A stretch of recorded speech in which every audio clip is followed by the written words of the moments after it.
अस्सलाम वालेकुम दोस्तों, उम्मीद करता हूँ कि आप सब खैरियत से होंगे। आज मैं आपके साथ चैप्टर नंबर 12 न्यूट्रिशन के जो एमसीक्यूज़ हैं वो आपके साथ डिस्कस करने वाला हूँ। NTS pass paper BS nursing pharmacy and DPT.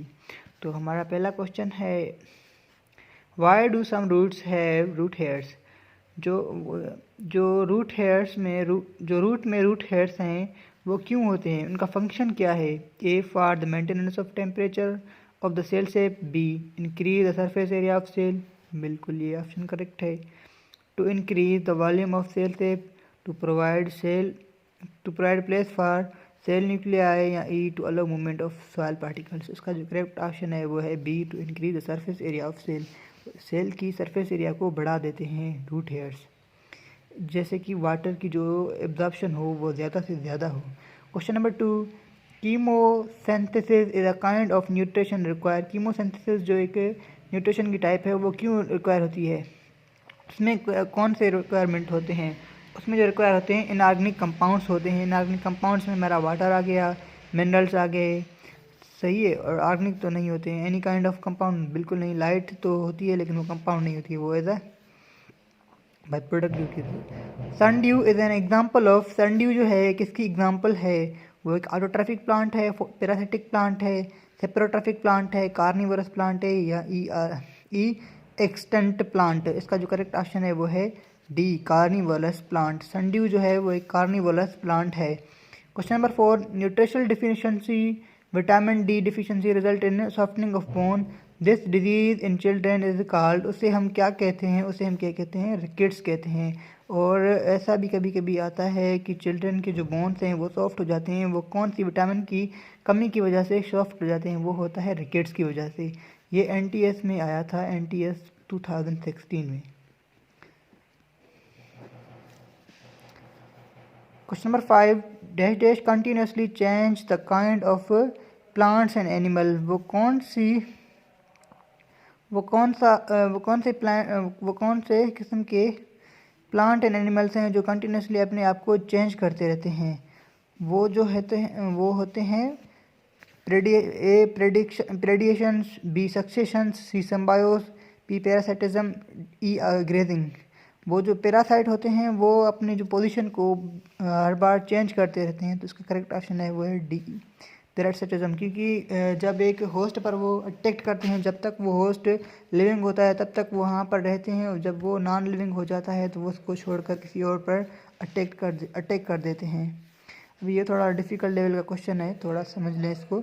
During the process of photosynthesis nutrition, photosynthesis material used by phototrophic organism are. वो जब फोटोसिंथेसिस की प्रोसेस होती है तो उसमें कौन कौन से फोटोट्रॉफिक ऑर्गेनिज्म रिक्वायर होते हैं, फोटो मटेरियल रिक्वायर करते हैं फोटो ऑर्गेनिज्म। तो A carbon dioxide in water, B mineral, nitrogen, phosphorus, बिल्कुल ये भी रिक्वायर होते हैं। सी लाइट भी रिक्वायर होती है। The green pigments of chlorophyll, A and B, बिल्कुल ई ऑल ऑफ दीज। का जो करेक्ट ऑप्शन है वो है E all of these. Question number 7, plant prevent excessive water loss from their aerial part by waxy coating is called. उसे हम क्या कहते हैं, उसे हम क्यूटिकल कहते हैं। और जो वहाँ से वाटर निकलती है उन पोल्स को हम क्या कहते हैं, हाइड्रोथोड्स। लिक्विड की फॉर्म में निकलें, जो लिक्विड की फॉर्म में जो वाटर निकले प्लांट में, उसे हम क्या कहते हैं, हाइड्रोथोड्स कहते हैं। Question number D, the important process of holozoic nutrition including. जो इम्पॉर्टेंट प्रोसेस है हेलोजोइक न्यूट्रिशन में कौन कौन से आ जाते हैं, addition, digestion, assimilation, egestion, E all of these. तो इसका करेक्ट ऑप्शन है वो है E all of these. Holozoic nutrition में ये सब आ जाते हैं। Question number 9, most dash dash saprotroph that obtain their food directly from dead organic matters. वो कौन से सेप्रोट्रॉफ्स हैं जो अपने जो फूड को ऑब्टेन करते हैं directly from dead organic matter से, वो होते हैं फंजाई। फंजाई जो हैं अपनी जो फूड है वो डायरेक्टली ऑब्टेन करते हैं सेप्रोट्रॉफ से, सही है। Question number 10, the nitrates absorbed by the root are converted into. जब नाइट्रेट्स जो रूट से ऑब्जॉर्ब होते हैं उसे वो कन्वर्ट करते हैं किस में, वो उसे कन्वर्ट करते हैं अमोनिया में। इसका करेक्ट ऑप्शन है वो है C. Question number 11 sorry, planaria feed through, planaria किसके किसके किसके ज़रिए फीड करती है? वो करती है बाय ओरल ग्रोव के ज़रिए। और जो हमारा क्वेश्चन नंबर 12 है अभी उससे थोड़ा देख लेते हैं। What is the main role of vitamin K in directly diet of human? जो विटामिन के की रोल क्या होता है डायरेक्ट ह्यूमन डाइट में? A to participate in formation of visual purple, to promote the production of blood clotting factor, बिल्कुल ये दुरुस्त है। तीसरा भी पढ़ लेते हैं, to prevent skin disorders, deposition of calcium in bones, E all of this. इसका जो करेक्ट ऑप्शन है वो है B, to promote the production of blood clotting factors. Question number 13, lacteals of villi absorb, lacteals of villi क्या वो observe क्या करती हैं? ए अमाइनो एसिड, बी ग्लूकोज, सी हाइड्रोक्लोरिक एसिड या डी फैटी एसिड। ये फैटी एसिड को एब्जर्व करते हैं और जो ये विलाई प्रेजेंट होते हैं स्मॉल इंटेस्टाइन में, जो क्या कराती हैं, हेल्प करती हैं एब्जॉर्प्शन ऑफ फैट को। Question number 14, pepsin and trypsins, pepsin and trypsins क्या हैं?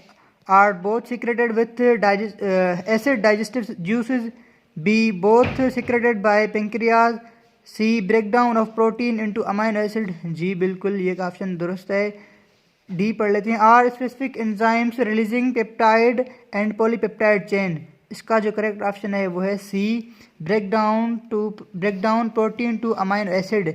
विटामिन के का फंक्शन क्या है? Production, promotes production of blood clotting factor. इसका जो करेक्ट ऑप्शन है वो है सी। ये रिपीट एमसीक्यू है, वहाँ पे तो थोड़ा सा मेथड चेंज था, यहाँ पर इजी वे में पूछा गया है। Question number 16, where oxygen produced in plant, वो कौन सी जगह है जहाँ पर ऑक्सीजन प्रोड्यूस होती है प्लांट में? वो होता है A root hairs, B mesophyll, C leaf epidermis, phloem cells. इसका जो करेक्ट ऑप्शन है वो है B, mesophyll cells. Question number 17, saliva in mouth help in the digestion of, saliva जो हमारे माउथ में प्रेजेंट होती है वो किसको डाइजेशन में हेल्प करती है? वो जो ब्रेड की डाइजेशन को, ब्रेड जो है ना ब्रेड, उसकी डाइजेशन में वो हमें हेल्प करती है। Question number 18, digestion of cell content by lysosome termed as, उसे हम क्या कहते हैं? उसे हम कहते हैं ऑटोफेगी। ये जो है सेल के जो चैप्टर से रिलेटेड है।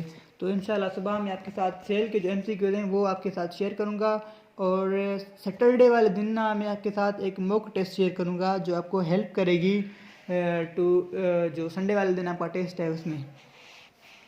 तो क्वेश्चन नंबर 19 पढ़ लेते हैं, the organism in which both extra cellular and intra cellular digestion take place, उसे हम वो कौन सा ऑर्गेनिज्म है जिसमें एक्स्ट्रा सेलुलर और इंट्रा सेलुलर डाइजेशन बोथ होते हैं?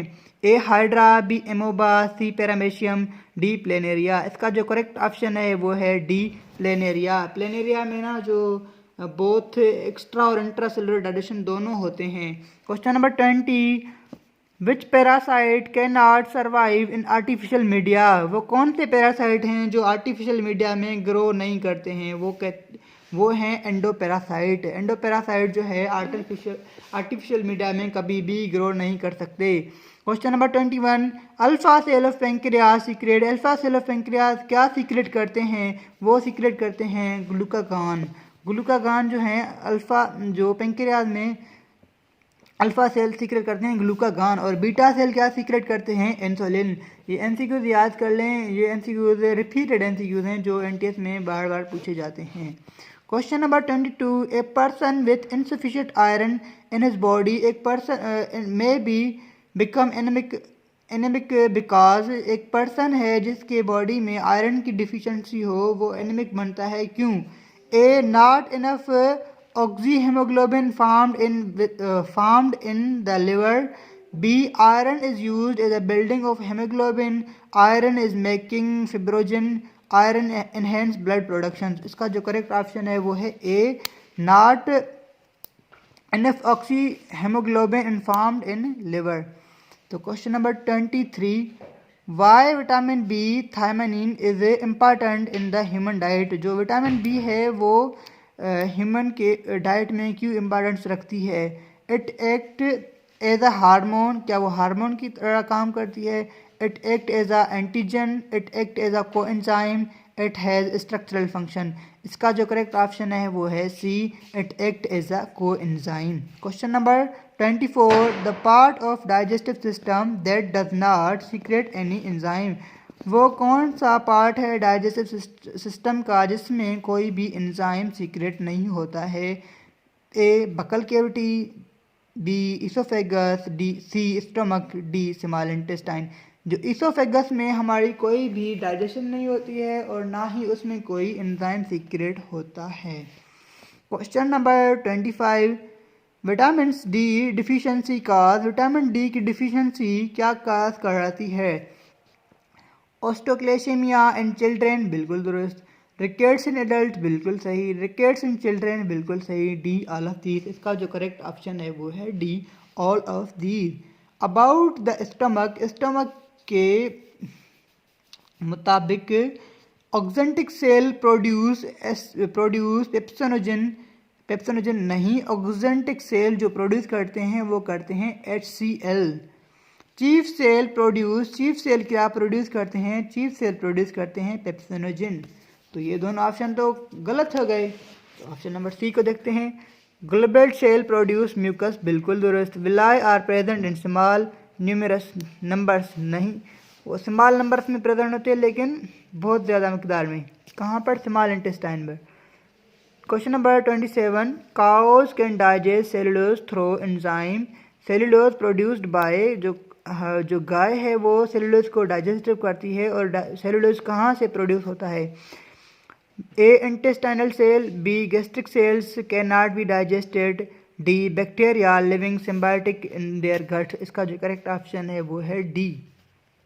Question number 28, what is the main role of vitamin K in diet of human body. ये एमसीक्यूज हमने कर लिया था, यहाँ पर दोबारा आ गई है, तो ये जो है टाइपिंग मिस्टेक है। इसका करेक्ट ऑप्शन है वो है C. Question number 29, vitamins are dash compounds. Vitamin जो हैं हमारे कौन से कंपाउंड्स हैं? Inorganic, organic, both and B none of these. जो विटामिन होते हैं हमारे ऑर्गेनिक कंपाउंड होते हैं। Question number 30, in human alimentary canal where does digestion is begin. वो कौन सा पार्ट है जहाँ पर डाइजेशन जो है हमारी स्टार्ट होती है? वो होती है माउथ। माउथ से डाइजेशन स्टार्ट होती है और जाके हमारे लार्ज इंटेस्टाइन में एंड हो जाती है डाइजेशन का प्रोसेस। क्वेश्चन नंबर 31 क्या कह रहा है? Dash dash cause amoebic dysentery in human body. वो कौन सा ऑर्गेनिज्म है जो एमोबिक डायसेंट्री काज कराती है? जो वो है एंट एमोबा हिस्टालाइटिका।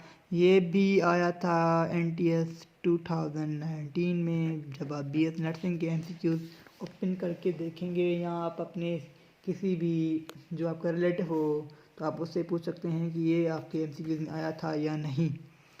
ये question number 32, ileum is about dash dash long. Ileum की जो लेंथ है वो कितनी है? इलियम की जो लेंथ है 3.6 मीटर्स। 3.6 मीटर्स में जो है इलियम की जो लेंथ होती है। मैं आपको एक MCQ देता हूँ, आप मुझे उसका जवाब बताएं। जो लेंथ वाइज स्मॉल इंटेस्टाइन की लेंथ ज़्यादा है या लार्ज इंटेस्टाइन की? जो लेंथ जो है स्मॉल इंटेस्टाइन की ज़्यादा है as compare to large intestine. तो फिर हम लार्ज इंटेस्टाइन को लार्ज क्यों कहते हैं? लार्ज इंटेस्टाइन को लार्ज इसलिए कहते हैं क्योंकि उसकी डायामीटर जो है वो बड़ी है as compare to small intestine. तो इस हिसाब से उसे हम लार्ज इंटेस्टाइन कहते हैं। पर अगर लेंथ की बात करें तो लेंथ के मुताबिक जो स्मॉल इंटेस्टाइन की जो लेंथ है वो ज़्यादा है। तो आपको ये तो समझ आ गया होगा। Question number 33, the proportional movement of gastrointestinal tract is, वो उसे हम क्या कहते हैं? उसे हम कहते हैं पेरिस्टालसिस। तो ये MCQs आपके साथ मैंने शेयर की हैं। इसके जो रिमेनिंग MCQs हैं इंशाल्लाह मैं इसका पार्ट B भी आपके साथ शेयर करूँगा। तब तक के लिए अल्लाह हाफिज़। और आप कमेंट सेक्शन में कह रहे हैं कि सर ये तो गलत है, ये वो, ये गलत नहीं है, ये है BCQs। तो BCQs में बेस्ट चॉइस क्वेश्चन करने पड़ते हैं हमें। सो अगर इंसान है, इंसान खता का घर है, कभी कभी मुझसे भी गलती हो जाती है, तो मैं भी आपको कमेंट सेक्शन में कह देता हूँ कि you are right, I am wrong. तो ये ऐसा नहीं है कि मैंने पढ़ाया तो पत्थर पे लकीर आ गई कि बस यही सही होगा। तो थोड़ा आप भी अपना करें। कभी कभी तो मैं जानबूझकर भी आपको गलत पढ़ाता हूँ कि ताकि आपको ये बात जहनशीन हो जाए कि मैं गलत पढ़ा रहा हूँ, आप सही हो। तो इसमें क्या होगा, आपको अंदर एक स्ट्रगल बढ़ जाएगी। तो इस साथ के लिए अगर आपको ये वीडियो पसंद आया तो लाइक शेयर कमेंट ज़रूर करें और चैनल को सब्सक्राइब ज़रूर करें। तब तक के लिए अल्लाह हाफिज़।